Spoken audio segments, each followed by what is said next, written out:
राघव की शादी की बात जगह जगह चल रही थी, लेकिन किशोरी लाल जी को कोई लड़की पसंद ही नहीं आती थी।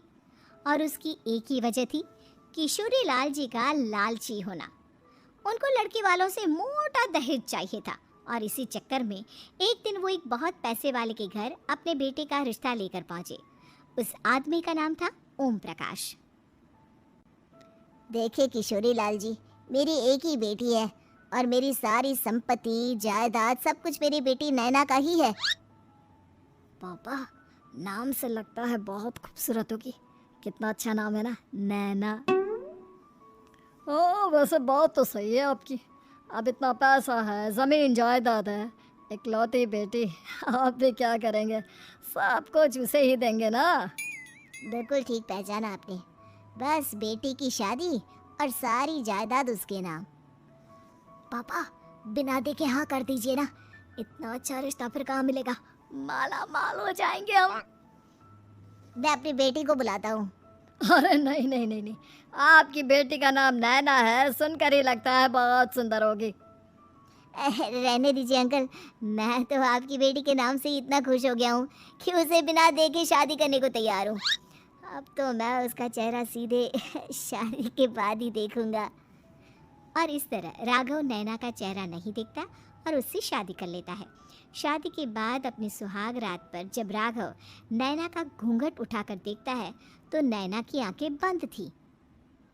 कितने खूबसूरत हो तुम नैना, जरा अपनी आंखें खोलकर मेरी तरफ देखो तो सही। नहीं, मुझे शर्म आती है। अरे, मैंने तुम्हें शादी से पहले भी नहीं देखा, और अब अगर तुम आंखें खोलकर मुझे देखोगी भी नहीं तो मुझे अच्छा कैसे लगेगा? इससे पहले कि नैना अपनी आंखें खोलकर राघव की तरफ देखती, अचानक से लाइट चली गई और राघव नैना को पूरी तरह से देख भी नहीं पाया। अगली सुबह नैना राघव के लिए नाश्ता बनाकर लेकर आई। अरे ये क्या, आधा पराठा सेका हुआ है और आधा बिल्कुल कच्चा। ये तुमने क्या किया नैना? बहू, तुमने क्या आधा पराठा तवे से नीचे लटका कर रखा था, जो आधा सेका है और आधा कच्चा? मुझे जितना दिखेगा उतना ही तो सीखूंगी ना पापा जी। जहाँ जहाँ मुझे नजर आ रहा था वहाँ मैंने सीख लिया, जहाँ जहाँ नहीं दिखा वहाँ कच्चा रह गया होगा। इसका क्या मतलब है? ये कैसा मजाक कर रही है तुम? अरे बहू, तुमने इतना लंबा घूंघट क्यों लगाया हुआ है? देखो, हमारे घर में बहुओं को बेटी की तरह रखा जाता है, और फिर तुम तो इतना सारा माल लेकर आई हो। देखो, ये घूंघट डाल कर रखने की कोई ज़रूरत नहीं है। हाँ नैना, पापा जी ठीक कह रहे हैं, तुम तो आराम से रहो, अपना ही घर समझो। नैना अचानक से अपना घूंघट उठा लेती है। अरे ये क्या पापा, नैना की तो एक आंख फूटी हुई है। नाम से नैना, लेकिन ये तो कानी बहू निकली। मेरे साथ धोखा हुआ है, धोखा। बिना दिखाए अपनी कहानी लड़की मेरे संग ब्याह दी। मुझे कहानी भी नहीं चाहिए। मुझे अभी ओम प्रकाश जी से बात करनी पड़ेगी। आखिर उन्होंने मेरे साथ ऐसा किया क्यों? अरे, आप लोगों ने ही तो पापा से कहा था कि आप लोग शादी से पहले मुझे देखना नहीं चाहते। अब मेरे पापा पर क्यों इल्जाम लगा रहे हैं? अरे लेकिन उन्हें बताना तो चाहिए था ना कि तुम कहानी हो, एक आंख से तुम्हें दिखाई नहीं देता। किशोरी लाल और राघव नाराज होकर ओम प्रकाश को अपने घर बुलाते हैं। पापा जी, ये आपने क्या किया? शादी से पहले बताया क्यों नहीं कि नैना की आंखों में परेशानी है? अरे, आप ही ने तो लड़की देखने से मना कर दिया था। और लेकिन आप बता तो सकते थे। आपको तो हमारी बेटी की प्रॉपर्टी चाहिए थी, वो भी पूरी की पूरी। अब क्या हुआ अगर उसे आधा दिखाई देता है? प्रॉपर्टी तो आपको पूरी मिल गई ना। और ये क्या बात हुई? मेरी शादी प्रॉपर्टी से नहीं, आपकी बेटी से हुई है। अब ये तो पहले सोचना चाहिए था, तब तो मेरी प्रॉपर्टी देखकर तुम्हारी जुबान लपलपा रही थी। लेकिन मैं कानी लड़की को अपनी बीवी बनाकर नहीं रख सकता। पापा, कुछ करिए ना आप। हाँ, करता हूँ।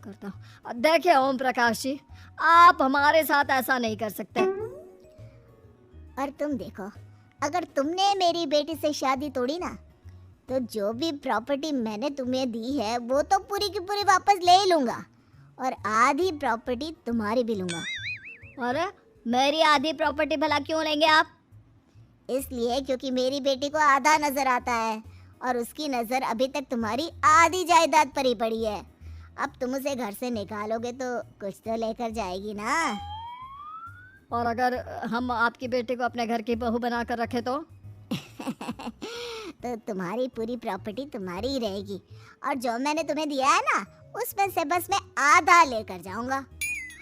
अरे लेकिन अब आप अपनी दी हुई प्रॉपर्टी में से आधी वापस क्यों लेकर जाएंगे? अगर मैं आपकी बेटी को अपनी पत्नी बनाकर रखने को तैयार हूँ तो? इसलिए ताकि भविष्य में अगर तुम मेरी बेटी को धोखा दो तो उसके पास कुछ तो रहे जो पति का हो। वैसे मेरे पास तो बहुत कुछ है, लेकिन अपने पति की कोई निशानी तो उसके पास होनी चाहिए ना।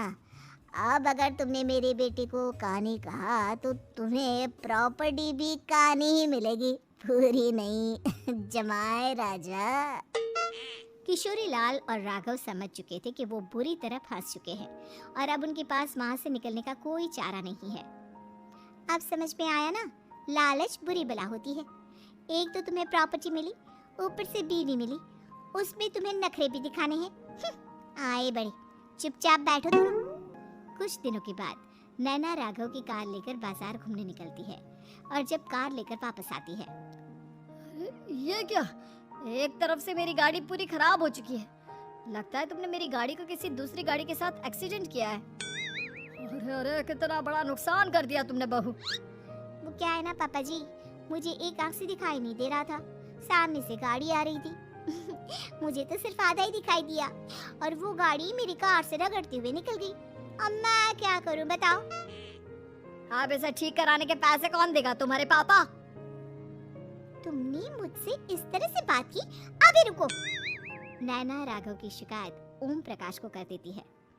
देखो राघव, अब जो मेरी आधी प्रॉपर्टी तुम्हारे पास थी ना उसमें से आधी और मैं लेकर जाऊंगा, क्योंकि तुमने मेरी बेटी को डांटा। अरे नहीं नहीं पापा जी, गलती हो गई, माफ कर दो। गलती की तो कोई गुंजाइश ही नहीं। अगली बार मेरी बेटी को डांटा तो बची हुई आधी में से आधी और ले जाऊंगा। लालच के चक्कर में हम दोनों ने बहुत बड़ी गलती कर दी बेटा। एक तो तुम्हें कानी बहू मिली और ऊपर से जो माल मिला वो भी काना। इस तरह राघव की हर एक गलती पर ओम प्रकाश उसकी प्रॉपर्टी का आधा आधा हिस्सा लेकर अपना सारा माल वापस ले गया और राघव को कानी बीवी से काम चलाना पड़ा।